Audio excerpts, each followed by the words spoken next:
इस रचना में एक बेटी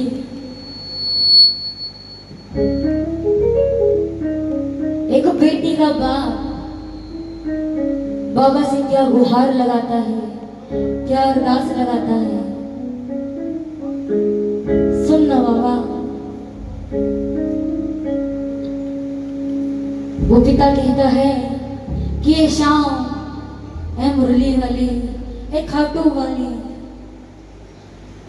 जो तू वहां सज धज कर बैठा है ना, अगर तू इतना ही काबिल है तो मेरी केवल एक अरदास है, उसको सुन लेना, उसको सुन लेना और उसे पूरा कर देना।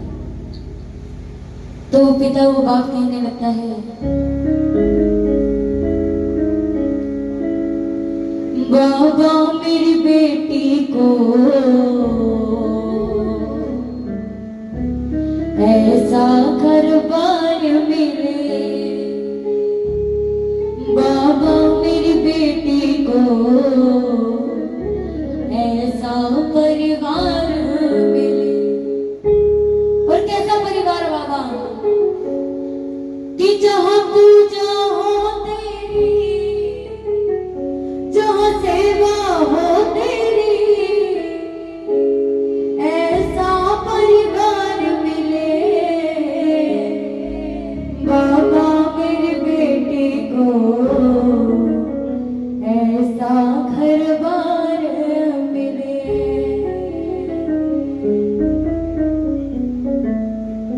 क्योंकि ठाकुर एक इच्छा और कहता हूं कि जिस घर में वो जाएगी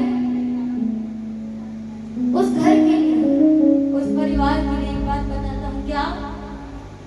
छोटा सा मंदिर हो उस घर में शाम तेरा, छोटा सा मंदिर हो उस घर में शाम तेरा, उस घर का हर प्राणी जपता हो नाम तेरा,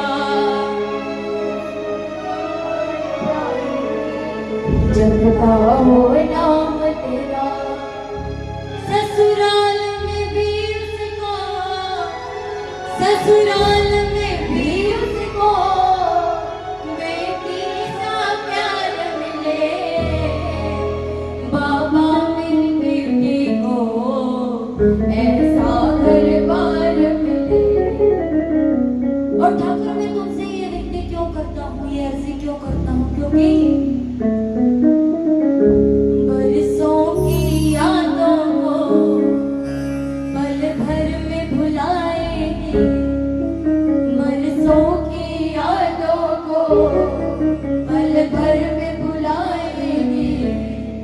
जब डोली बेटी की मेरे घर से जाएगी। कि पिता वो बाप कहता है बाबा से कि बाबा मैंने बचपन से लेकर, जन्म से लेकर अब तक उसको अपने हाथों से पाल पोस कर बड़ा किया है, कभी सामने नहीं दिखाया कितना प्रेम करता हूं मैं अपनी बच्ची से।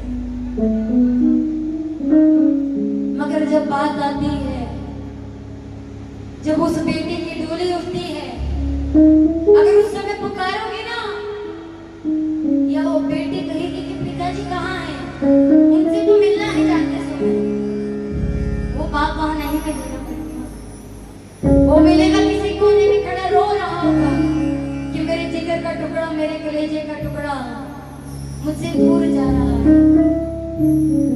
इसलिए वो बाबा से फरियाद करता है कि बाबा रोते हुए जाएगी, रोते हुए जाएगी, हंसता परिवार मिले, बाबा मेरी बेटी को ऐसा परिवार मिले, बाबा मेरी बेटी को ऐसा परिवार मिले। और विनती करने लगता है, अरदास लगाने लगता है कि बाबा जब गठबंधन होगा तुम्हें आना ही होगा कि बाबा जब गठबंधन होगा तुम्हें आना ही होगा, अपनी लाडो बिटिया पर प्यार लुटाना ही होगा। और बाबा कि तेरे नरसी को बाबा, तेरे नरसी को बाबा इतना अधिकार मिले, बाबा मेरी बेटी को ऐसा परिवार मिले, बाबा मेरी बेटी को ऐसा परिवार मिले। और अब ये तो बात करी उस पिता ने अपनी बेटी के लिए। अब वो बेटी का जब जन्म नहीं होता है, वो अपनी माँ की कोख में पल रही होती है, उस समय वो क्या पुकार लगाती है कि मत मारो मुझे कोख में मम्मी, मत मारो मुझे कोख में मम्मी, इस धरती पर आने दो, मुझको मेरा हक दो बाबा, मुझको मेरा हक दो बाबा, कुछ करके दिखलाने दो, मुझको मेरा हक दो बाबा, कुछ करके दिखलाने दो। कि पढ़ लिख करके तुम दोनों का, पढ़ लिख करके तुम दोनों का मैं सम्मान बढ़ाऊंगी, बेटी हूँ तो क्या बेटे से ज्यादा फर्ज निभाऊंगी। माना कठिन डगर है मेरी पर मंजिल पा जाऊंगी, माना कठिन डगर है मेरी पर मंजिल पा जाऊंगी, बेटी हूँ तो क्या बेटे से ज्यादा फर्ज निभाऊंगी।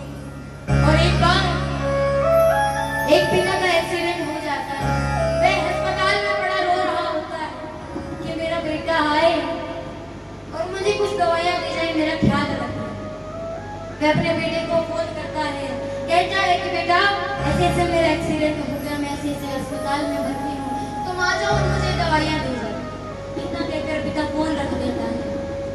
2 महीने बाद बेटे का फिर से फोन आता है, कहता है कि पिताजी अभी मैं अपनी यार दोस्तों के साथ बाहर आया हुआ हूँ किसी काम से, अभी आप थोड़ी देर आराम कीजिए, मैं बाद में आकर आपको दवाइयाँ देकर जाऊंगा।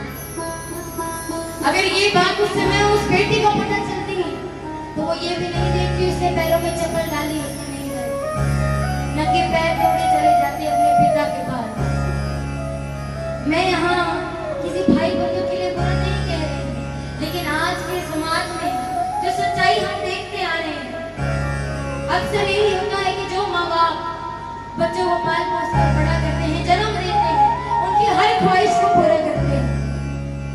जैसे ही वो बच्चे बड़े होते हैं क्या कहते हैं कि माँ बाबू जी अब आप हमारे किसी काम के नहीं हो, वही आश्रम आपके लिए बना है, आप उसमें जाइए।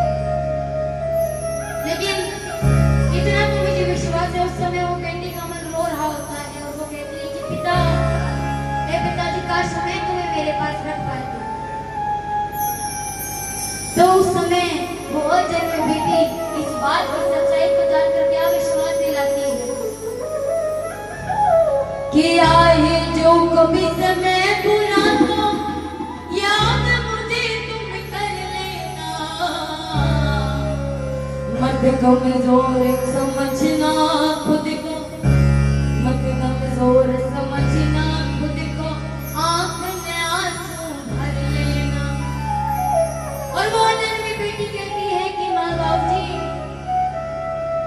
बनकर लाठी संग आपके खड़ी नजर में आऊंगी, बेटी हूँ तो क्या बेटे से ज्यादा फर्ज निभाऊंगी, बेटी हूँ तो क्या बेटे से ज्यादा फर्ज निभाऊंगी।